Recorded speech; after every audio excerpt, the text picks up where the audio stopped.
कार्तिक मास महात्म्य दूसरा अध्याय। श्री कृष्णचंद्र जी ने कहा, हे देवी, गुणवती अपने पिता और स्वामी को राक्षस द्वारा मारे जाने का संवाद सुनकर पिता और पति को कलेश में दुखित होकर विलाप करने लगी। हाय नाथ, हाय पिता, हमको त्याग कर तुम कहाँ चले गए? मैं अकेली कन्या हूँ, आप लोगों के बिना असहायनीय मैं अब क्या करूँ? अब मेरे भोजन और वस्त्र आदि को व्यवस्था कौन करेगा? घर में स्नेह पूर्वक पालन पोषण कौन करेगा? मैं कुछ भी नहीं कर सकती, मुझ विधवा की रक्षा करेगा कौन?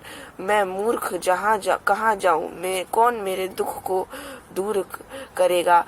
कहाँ रहूं, क्या करूं? हाय देव, मुझ पर ऐसा कोप हुआ, अब कैसे जीऊं?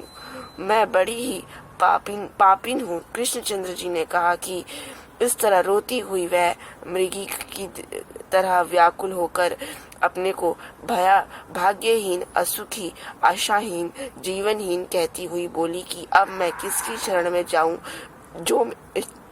जो मेरे दुख को हरे। तत्पश्चात वायु से आहत केले के वृक्ष के तरह वह पृथ्वी पर गिर गई। अधिक देर बाद होश में आई, फिर अत्यंत करुण विलाप कर बहुत विकल होकर शोक महासागर में डूब गई। अपने घर की सारी वस्तुएं बेचकर सावधानी के साथ उसने अपने पिता और पति की यथाशक्ति श्राद्धादि किया।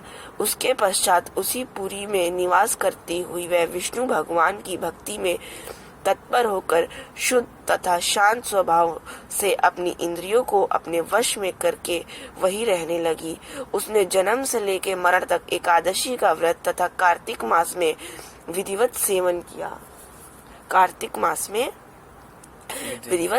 किया। हे प्रिय, ये दोनों एकादशी और कार्तिक व्रत हमें बड़े ही प्रिय हैं। भक्ति, मुक्ति, पुत्र तथा संपत्ति को देने वाली परम पवित्र है। जो मनुष्य तुला की संक्रांति रहते हुए कार्तिक मास में प्रातःकाल स्नान करते हैं, वे चाहे पापी हो तो भी वे पापों से मुक्त हो जाते हैं। जो मनुष्य कार्तिक स्नान, जागरण, दीपदान तथा तुलसी के वृक्ष की रक्षा करते हैं, वे साक्षात विष्णु भगवान के तुल्य होते हैं।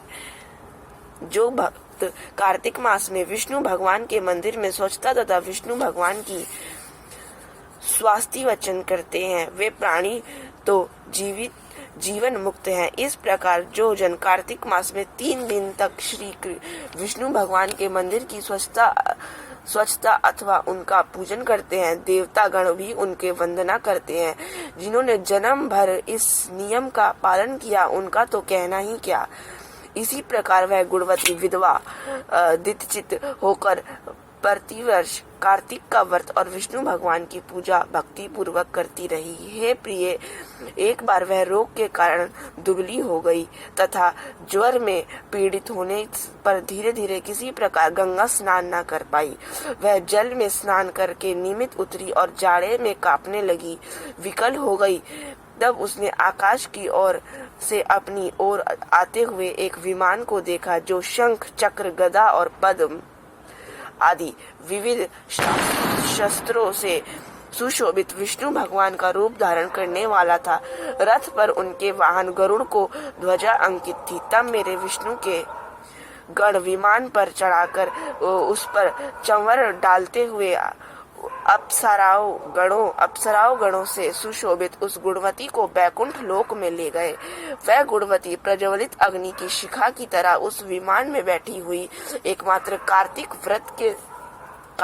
व्रत के प्रभाव से मेरे समीप आई। इसके अंतर जब ब्रह्मादि देवताओं के प्रार्थना करने पर मैं इस मानव लोक में आया, तब मेरे गण भी मेरे साथ आए। हे भामिनी, ये समस्त यादव मेरे ही गण हैं। देव शर्मा नामक विप्र, जो पूर्व जन्म में तुम्हारा पिता था, वही इस जन्म में सत्राजित होकर यहाँ है। जो पूर्व जन्म में तुम्हारे पति चंद्र शर्मा थे, वही अक्रूर हैं। और मैं भामिनी, तू ही वह गुणवती है। कार्तिक व्रत के पुण्य से ही तू मुझे अति प्यारी है। हे शुभे, पूर्वे जन्म में मेरे मंदिर के द्वार पर तुमने तुलसी का बगीचा लगाया था। उसी पुण्य के प्रभाव से तुम्हारे घर में यह कल्प वृक्ष सुशोभित हो रहा है। पूर्व जन्म में जो तुमने कार्तिक मास में दीप दान किया था, उसी के कारण तुम्हारा शरीर में शोभा और तुम्हारे घर में साक्षात अचल लक्ष्मी का निवास रहता है। उस जन्म में तुमने जो व्रताधिक पति स्वरूप भगवान के लिए अर्पण किया था, उसी के फल से तुम इस जन्म में मेरी प्रिय भार्या हुई हो। पूर्व जन्म से आजीवन तुमने कार्तिक मास का व्रत किया था, उसी से कभी भी हमारा और तुम्हारा वियोग नहीं हो सकेगा। इसी प्रकार जो प्राणी कार्तिक में व्रत करेगा, स्नान करेगा, वे सभी मेरे समीप रहेंगे और तुम्हारे ही समान प्रिय होंगे। यज्ञ, दान, व्रत तथा तपस्या करने वाले मनुष्य को जो फल प्राप्त होता है, वह कार्तिक व्रत के पुण्य फल का 16वां भाग भी नहीं होता। श्री सूत जी बोले, इस प्रकार सत्यभामा श्री कृष्ण भगवान से अपने पूर्व जन्म संबंधी पुण्य के प्रभाव का वृत्तांत सुनकर प्रसन्न हुई तथा सारे संसार के अधिकरण भगवान कृष्णचंद्र को प्रणाम करके बोली, बोलो श्री कृष्ण भगवान की जय।